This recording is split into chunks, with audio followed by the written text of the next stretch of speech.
Okay, welcome back to Law 6 Circular Motion. The second part of the application of centripetal force number 2 is our vertical circular motion.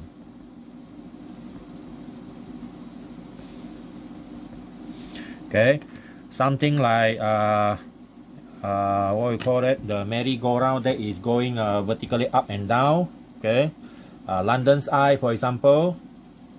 Do we have KLI or not? I cannot remember. Okay, a lot of places have all this so that you can have a view, about 30 minutes view up and down, looking at the city. Okay, and waiting for disaster to happen maybe. Okay, vertical circular motion.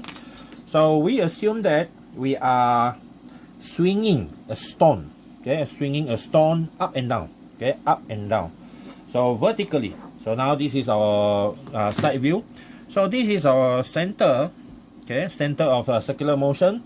Now there are 4 locations we want to talk about what happened to the stone, okay, and also the centripetal force and also the tension in the string. Now this is the first location of a stone, and then this is our second location of the stone, and then this is our third location of the stone.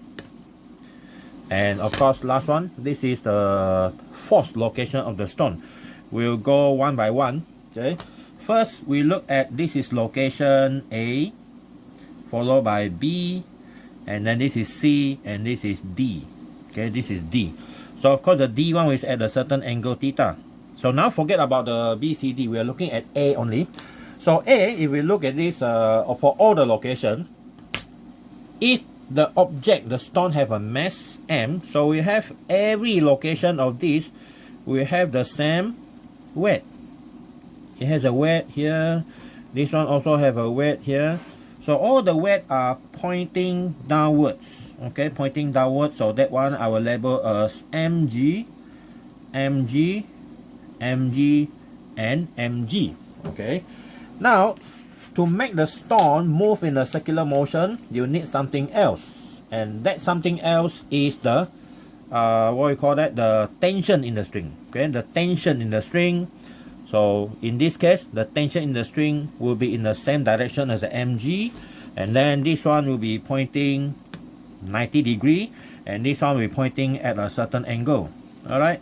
So these are all tension, tension, and tension, tension. So this one I put TA, this one TB, this one TC, and this one TD. All the tension are different because they are vertical. So we have to analyze that, what happened to all of them actually. Now we analyze them one by one. Okay, one location by one location. So here I'll label the legend. This is the T, which is the tension in the string. The mass of the rock, the mass of the stone is here, m. So m, mass of stone, and the g is the gravitational acceleration, which is a constant. Now at A, okay, at A we analyze what happened there. So we want to know the tension in A, the relationship between tension in A, B, C, and D relative to the mg. Now we know that they are all related to centripetal force. Now our centripetal force here is, you only have centripetal force if there is a force pointing inwards. So that means we need to know the net force in this centripetal situation. So centripetal force is equal to the inward force minus the outward force. So that means your inward force must be larger or equal to the outward force for it to be balanced. All right. So if your outward force is larger, that means it's already break loose from the system. So we want to use this one, inward force minus the outward force. Now we look at inward means toward the zero, toward the O. Outward means away from the O. So now if you look at the diagram A, our inward force is TA, the tension at A, minus the mg. Okay, minus the mg. And our centripetal force here is given by mv squared over r is equal to TA minus mg. So that means our tension at A is equal to mv squared over r plus mg. So that is our formula, okay, for number 1 at point A. Okay, this one is at A. So what is our V here? Our V here is, let's say the object spin in this direction with omega. So that means this is the VA. So this is our VA here. This is how fast the object is moving, the velocity, which is 90 degrees from the radius r. Okay, so the radius is r. Now we go to point B. Okay, at B. All right. Now at B, same thing also happen. We have inward force minus the outward force. So we have mv squared, which is at B. This is the velocity at B, VB, over r must equal to the inward force, which is TB plus mg. Both are in the same direction. So our tension at B is equal to mvb squared over r minus mg instead of plus. Okay, instead of plus. Alright, so that is our second equation. And then we look at C. Okay, so at C, centripetal force is equal to the inward minus the outward.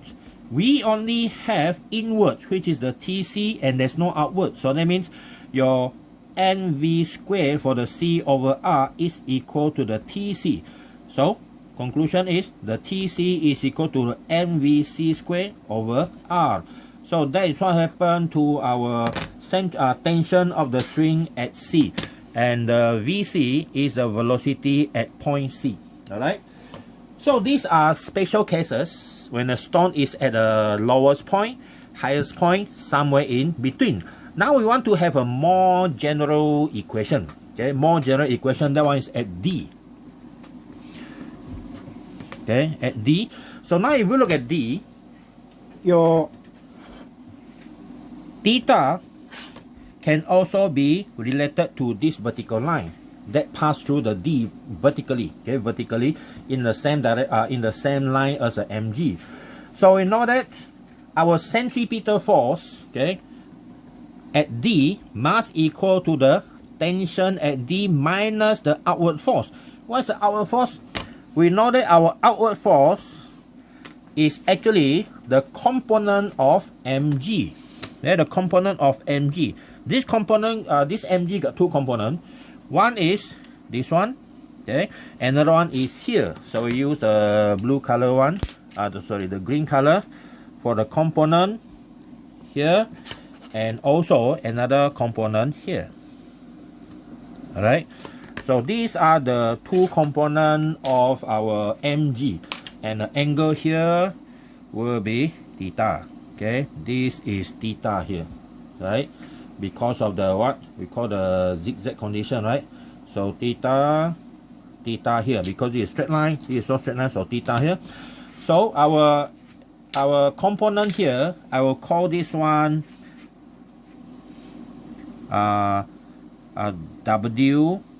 Okay, W parallel is this one, and this one is W perpendicular. Okay, perpendicular to what? Perpendicular to the radius.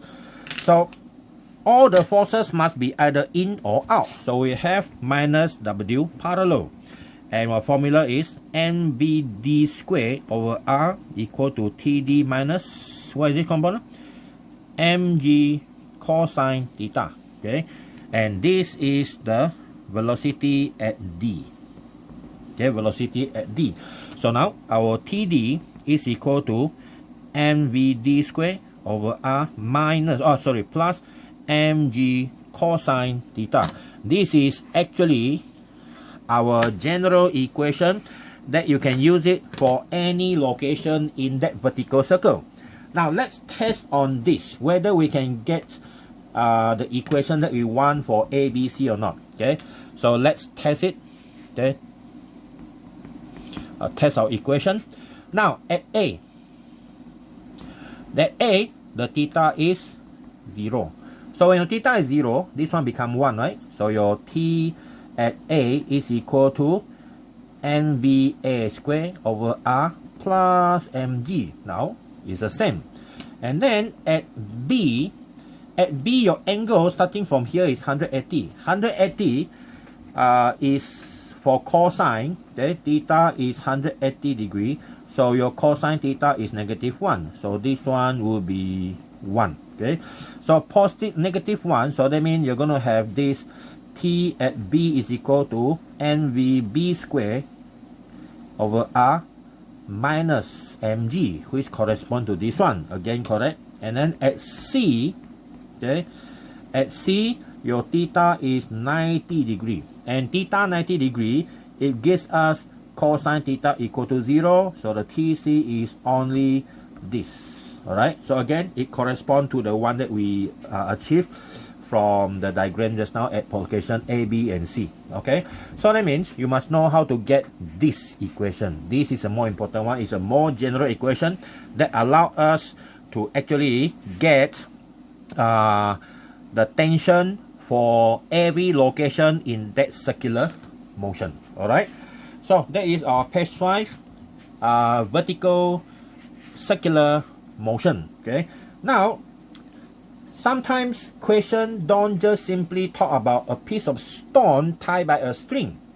Sometimes they use a bucket of water. Now, water you cannot actually tie using a string.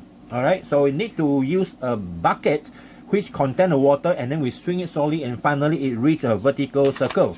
So now we come to the next one, which is also vertical circle, but now is water in bucket. Okay, water in the bucket. Just now that one is vertical. This one, the application, this one is for stone. Okay, the stone tied by a string, and this one here is water in the bucket. So now, how does it look like actually? It's the same thing. Okay, the only difference is the force that is used to maintain the water inside that bucket. So now we draw our location. Okay, we have a few locations here, the same like before. We will have 3 locations now. Okay, same 3 locations. Location A, B, and D. We see whether we can get the same scenario or not. Okay, this is our bucket. Of course, you tie the bucket, and then the water is here. Okay, this is the water, and then the same bucket here, and the water is here, and now the same bucket is here also. Okay, now water is here. Now, of course, we are talking about tension in the string. Tension in the string. Now, there are 2 systems involved here. One is the tension in the string. Okay, the tension in the string is the one that actually pull the bucket and the water together. Okay, the tension in the string, which is the T, T, and T, the tension will pull the bucket, and then after that the bucket will hold the water and swing together. But the tension here is not the one that swing the water around. There must be something else. And what is that? So before that, we need to look at action reaction. Okay, action reaction. The water is maintained in the bucket simply because of the shape of the bucket. And then what happens next is the bottom of the bucket apply a normal a reaction. In every scenario here, it has a reaction, and this one also has a reaction. Without that reaction, let's imagine your bucket is there is no bottom, so the whole water will be coming out. Okay, so we have this, number 1. Number 2 is the water has its own weight. Okay, weight, mg. This one, mg, is in the same direction, mg, and this one, the mg is here. So now we see that there are so many forces involved here. Okay, so many forces involved here. But to make things simpler, we only consider the mass of water. Water only. So if it is water only, the only two forces involved is the R and the mg. So you realize that your R is always the same direction as your T. See that? See that? Okay. So because of that, your water follow the same circular path, just like how your bucket move around. All right. So here we still get the same situation. We will look at it one by one again. So T, tension in the rock. Normally we don't use string to string bucket, right? And then R is the reaction from bucket to water. And then the G again is our gravitational acceleration, okay, which is the same as the previous one. Now we have a few locations also. Assume that this is location A, this is location B, and this is location C, and then the mass of the water is the same, m. So again, our formula that we're going to use is centripetal force is equal to the inward force minus the outward force. Okay, the inward force minus the outward force. So we're going to have this same thing. For number A, the water is swung around with a velocity of VA. And then at B, you'll be swung around with a velocity VB. And here, you'll be swung around with a velocity VC. Okay. So our first one is, this one is going to be mVA square over R is equal to the inward force, which is the R, minus the mg. So that means the reaction at point A. Here, this one is going to be reaction at A, this one at B, this one at C. Same like the tension here, A, this is B, and this is C. So our RA here, okay, is equal to mVA square over R plus mg. So if you compare this one with a previous situation, the stone tied by a piece of string is actually the same. Okay, it's the same actually. If you look at this one, see that is plus mg. And then when it is coming to B, okay, you have the same situation. We have mvb square over R equal to RB plus mg, because they're in the same direction. So your RB is equal to mvb square over R minus mg. Alright, that is number B. And then at C now, okay, our C here is our previous D. So our C here, we have the same scenario with F in minus F out. And then this is mvc square over R must equal to the F in is still the RC. But now you have to minus the component of this mg. And if this one is theta, the component is also mg cosine theta. So it gives us RC is equal to mvc square over R plus mg cosine theta. Now, from this equation, you can actually get any reaction from the bucket to the water at any angle that you want. Okay, you can get this one to form this when your theta is 0. And when your theta is 180 degrees, which is at the top of the circle, you get -1, which go back to equation number B.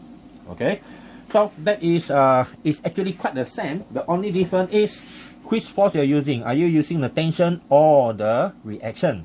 Normally, if the object is tied directly using the rope or the string, then you use tension.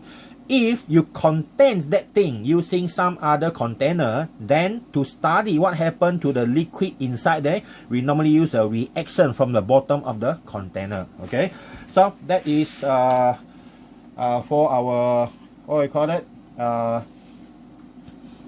vertical motion. Okay, vertical motion. So this is our page 6. We have last one, which I'm not sure, I think it's already not in your syllabus, is under horizontal motion. This one I will call it to be something like extra. Okay, something extra.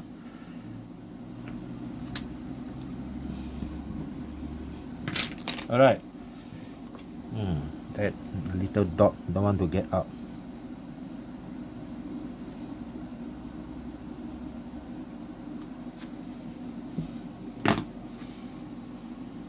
is my reference point actually, so that it's easier for me to put the paper. Okay, come to the next one is banking angle. Okay, got nothing to do with the bank where you put money. So this one is banking angle. What is the meaning of banking angle? You remember one of the example that we study about how our car move in a horizontal circle? This is the one. Okay, so in this case, you see, your car can travel on a horizontal surface, okay, horizontal circular surface. It's all because of the friction. Okay, it's all because of the friction. Now, if you want to increase further, because it's based on friction, there's always a limit. Your mu value has always a limit. Okay, no matter how soft is the compound you use for the tire, we always face a problem of the car started to skid out. If you are going beyond the maximum speed allowed by this formula, your car will not follow the circular path. Your car will follow a straight line. Okay, a straight line, because there's nothing to hold the car anymore. So you lost your friction, you're going to lose your circular motion, and you have a linear motion. Instead of following the rod, you are in a longkang in the first place. So now, if we want to make a rod a safer way to ride, okay, to drive your car, so we have some other technique in doing so. So one of the technique that we can use is a technique that we call banking. You might see that when a car is moving at a corner at a very high speed, the rod suddenly have an angle towards the outside, so that when your car is turning in that direction, the rod actually support part of the weight of the car, and then that force is used to form the centripetal force, so that your car will not only depending on the friction because of the banking angle of the rod. All right, so now we're going to draw that one something like this. Okay, but we make it, or we exaggerate the condition. So now something like this. Let's say the rod are much higher on this side, and this is where your circular motion is going to start. Let's say this is the center of the rotation. See or not? The car is going to spin like this. Okay, spin like that. So that means this part of the rod is higher compared to this one. So this is normally used in a race car track like NASCAR. NASCAR is using the same concept here. So now we draw our car. Okay, this is our car, a sports car. Looks like one. It's a sport car, trust me. Okay. All right. So we are looking at the whole situation from the rear of the car. This is the behind of the car. So this is a wheel. This is a wheel. And this is the exhaust. Alright. So these are the light. Okay. So when I draw square. So now this is the rear windscreen. So now the car is moving away from us. And this is a number. This is 426, let's say. Okay. Now, the car is trying to move in a circular motion like that. It's going to turn left now. Turn right. It's spinning right in the roundabout. Okay, you are entering a roundabout. So now the car needs centripetal force because it's moving. So we assume one more thing further. Okay, we assume one more thing. From this center point here, the center of gravity, this is our center of gravity of the car. We assume that that distance here is R. Okay, this is how far is the center of gravity from the center of the roundabout. Okay, so now we need to draw all the forces involved in this scenario. Number one, of course, is the weight of the car. Okay, the weight of the car, I will assume mg. Okay, I will assume mg. And what else? We have normal reaction. Normal reaction coming from both tire, front and rear. Okay, so this normal reaction will be 90 degrees from the surface. We don't know the value, so I will call this one R1, and this is R2. Okay, R1 and R2, and we assume that the banking angle of the rod. This is a banking angle of the rod, and I call this one theta. And since this one is theta, so that means our R1, R2 is also at the angle theta here. Okay, so that too also making theta because of the zigzag condition, right? Okay, So am I right? Oh, sorry, the theta is here. My mistake. Okay, so the theta is not here.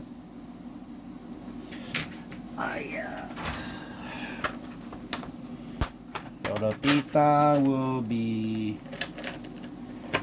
this part. Okay, so I rub this one off. I cannot. Okay, so I just simply use some other color to get rid of that.